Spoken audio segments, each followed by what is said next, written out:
Oke, sebelum itu selamat malam. Nama saya Muhammad Rizwan bin Jaluddin. Nomor metrik saya adalah BA 2110587. Saya dari Section 1 bagi kursus ET 10703 Budaya dan Masyarakat di Sabah. Seterusnya, saya akan memperkenalkan responden saya, yaitu Muhammad Rosli bin Yusuf. Beliau merupakan penduduk yang menetap di Sabah. Oleh hal yang demikian, saya akan mempertanyakan beberapa soalan bagi memenuhi tugasan kerja khusus saya. Oke, di sini saya akan mengemukakan beberapa soalan. Oke, apakah perubahan sejarah dan budaya di Sabah sebelum dan juga selepas Perang Dunia Ketiga, Perang Dunia Kedua? Oke, diminta untuk mohon penjelasan daripada responden. Terima kasih. Oke. Assalamualaikum dan selamat malam kepada Rizwan.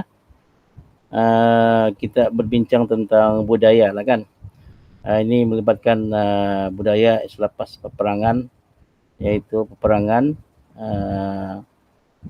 Perang Dunia Kedua lah kan. Oke, kalau kita perhatikan dalam konteks budaya ini memang sangat luas lah. Jadi budaya ini banyak lah, budaya dari segi adat istiadat, daripada amalan harian, ataupun mungkin budaya-budaya yang fizik macam seni bena dan sebagainya. Oke, untuk menjawab ini memang sangat luas sekali lah.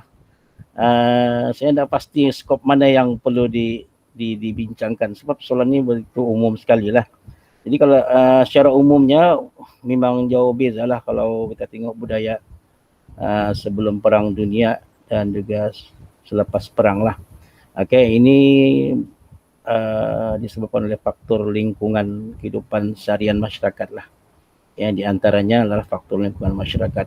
Jadi itu bergantung kepada sesuatu tempat lah. Jadi ia akan mempengaruhi lah kehidupan sama ada dalam kehidupan budaya ataupun kehidupan seharian.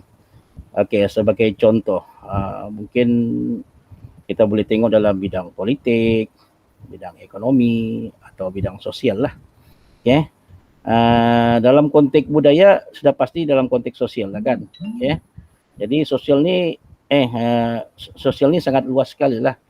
Kebudayaan antara yang budayanya seperti corak kehidupan masyarakat kan. Jadi kalau kita tengok sebelum perang kan, semasa perang berlaku sudah pasti masyarakat menghadapi masalah, tekanan hidup, bagaimana mereka menghadapi situasi ketika peperangan dan selepas peperangan. Sudah pasti banyak perubahan perubahan-perubahan yang perlu diperbaiki lah. Kalau selepas perang ini sudah pasti kita tengok boleh dianggap sebagai merdeka lah kan. Kalau merdeka ini maksudnya kita sudah bebas. Pun demikian budaya-budaya tersebut tidak mungkin dilupakan lah. Contoh macam adat istiadat lah. Adat istiadat contohnya perkawinan, kematian, kelahiran, dan banyak lagi lah adat istiadat. Jadi kalau dilihat dalam konteks dua dunia ini memang sangat berbeza lah. Sebelum perang dan selepas perang. Kalau sebelum perang itu sudah terikat dengan kehidupan tradisionalnya. Kalau selepas peperangan mungkin ada pengaruh daripada budaya luar. Sebab selepas perang ini pun negara kita masih lagi terlibat dengan penjajahan. Sebab kita masih masuk dalam kemerdekaan. Contohnya jalan corak pakaian kan, macam British datang kan, mempengaruhi juga lah pakaian kita.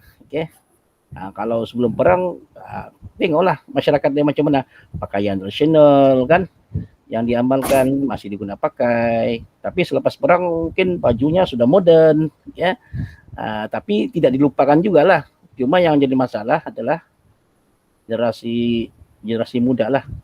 Kemungkinan banyak faktor lah, kemungkinan tiada benda tu tidak diwarisi kan dari generasi, jadi dia semakin pupus lah.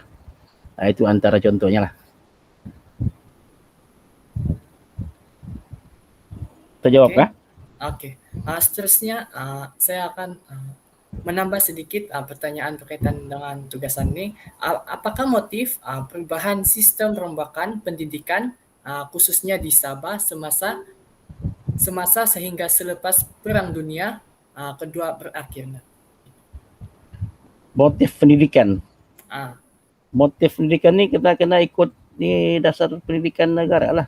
Okay? Kita ada dasar pendidikan negara kita. Okay? Kalau dalam konteks Sabah, Sabah pun sudah sudah terikat lah, itulah dikatakan terikat, walaupun isu sekarang ni kan menjadi hangat diberitakan kan. Jadi semuanya berdasarkan kepada dasar pendidikan negara. Jadi dasar pendidikan negara itu adalah JRI, jasmani, emosi, rohani, dan juga intelektual. Oke, jadi kalau sebelum perang itu, kalau dalam konteks pendidikan, pendidikan ini ada dua kan, satu pendidikan formal, satu pendidikan tidak formal. Kalau pendidikan formal pun kemungkinan golongan-golongan yang elit lah, golongan elit yang mendapat pendidikan yang lebih kan, pegawai-pegawai, kalau masyarakat kampung ataupun masyarakat awam mungkin pendidikannya ala kadar lah. Oke. Kalau dulu kan darjah 6 kan, famous darjah 6 kan. Jadi darjah 6 tu kira tinggi lah sudah. Maksudnya darjah 6 tu bolehlah jadi pegawai. Tapi kalau selepas perang itu lebih sistematik lah. Formal di situ, pendidikan formal di situ, maksudnya kita dikendaki sekolah, ya. Kanak-kanak ataupun anak-anak wajib datang ke sekolah lah, baik dari darjah 1 sampai darjah 6 dan sekolah menengah. Itu memang konteks dua beza dunia lah, dua perbezaan dunia. Jadi sebelum merdeka dan selepas merdeka. Itu antara jawabannya lah. oke. Yang terakhir, apakah rumusan secara keseluruhan untuk uh, untuk menyatakan perubahan daripada semasa dan juga selepas Perang Dunia Kedua secara keseluruhannya? Perubahan apa? Lebih kepada secara menyeluruh lah, kita tengok dari aspek ekonomi, politik, dan juga sosial. Perubahan kehidupan kah? Kehidupan nasional? Perubahan kehidupan, berkaitan dengan kehidupan. Kalau kita tengok secara keseluruhannya, memanglah perubahan itu kita harus tengok dari segi politik lah. Kalau sejarah ni kan kita politik, ekonomi, sosial itu pastilah. Itu adalah asas dalam dunia akademik bagi ilmu sejarah lah kan. Jadi memang jelas lah kalau memang nyata lah perubahan tu kan. Kalau kita tengok sebelum perang dan selepas perang dunia itu memang jauh berbeza lah. Dari segi konteks politik, saya katakan ekonomi dan juga sosial. Kalau politik kita tahu sendiri kan, walaupun macam yalah mungkin sedikit kontroversi lah Sabah ni kan, masih lagi orang bilang sampai sekarang hangat dikatakan, tapi kita dalam konteks Malaysia itu terserahlah kepada pemimpin pihak atasan kan, bagaimana menyelesaikan masalah tersebut lah. Itu kita nak boleh cakap lah kan, kita orang bawah ni kan mungkin ada sedikit jam sekatan lah kan. Kalau kita teruskan nanti jadi masalah juga kan. Kita pun paham sendirilah. Okey. Pun demikian kalau dalam konteks politik, dalam arti merdeka kan. Jadi persatuan mulai diwujudkan kan. Jadi rakyat sudah berkecimpungan dalam parti-parti politik, kesedaran dalam pemerintahan, kesedaran dalam kepimpinan tu ada lah, ya. Jadi ini semuanya berlaku kesan daripada apa yang berlaku dalam nampaklah misalnya dalam dunia peperangan tu kan, bagaimana untuk memerdekakan negara, bagaimana menjadi negara yang bebas, ya. Rakyat bebas ke sana kemari kan, maksudnya kan tidak ada tidak ada lagi tekanan daripada sekatan. Kalau sosial tu jelaslah. Jadi sebelum perang dan selepas perang itu memang dua situasi yang sangat berbeza lah, ya. Jadi maksudnya satu, kita ialah belum merdeka, pra-merdeka, tapi selepas perang kita sudah diberi kehidupan yang bebas, kita ada pilihan kehidupan. Itu memang jelas lah. Jadi kalau macam sosial, macam apa lagi, politik, kalau ekonomi, ekonomi pun berkembang juga, ya. Maksudnya dunia lebih terbuka lah. Maksudnya kalau untuk melihat secara keseluruhan, secara overall, memang itulah satu proses kehidupan lah, evolusi lah, ya, evolusi kehidupan. Sudah pasti kehidupan mendatang itu pasti ada perubahan, itu daripada rentetan sejarah yang berlaku lah, ya. Dia berkembang, sejarah ini berkembang, ya. Jadi dia menjadi satu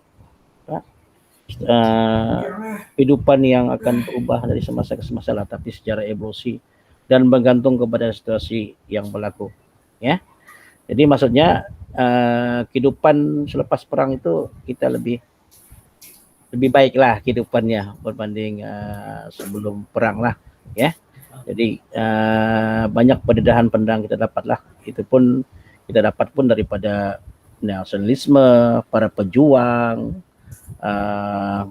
daripada pihak penjajah sendiri yang bagi kita ruang untuk mendapat pendidikan. Jadi dengan pendidikan kita dapat berubah lah dari segi kehidupan kita dan juga masyarakat kita. Oke, itu antara jawabannya lah. Ya, terima kasih kepada Muhammad Rosli bin Yusuf atas komitmen yang diberikan. Ya, sedikit sebanyak membantu tugasan saya untuk memenuhi tugasan saya. Itu saja. Sekian dan terima kasih.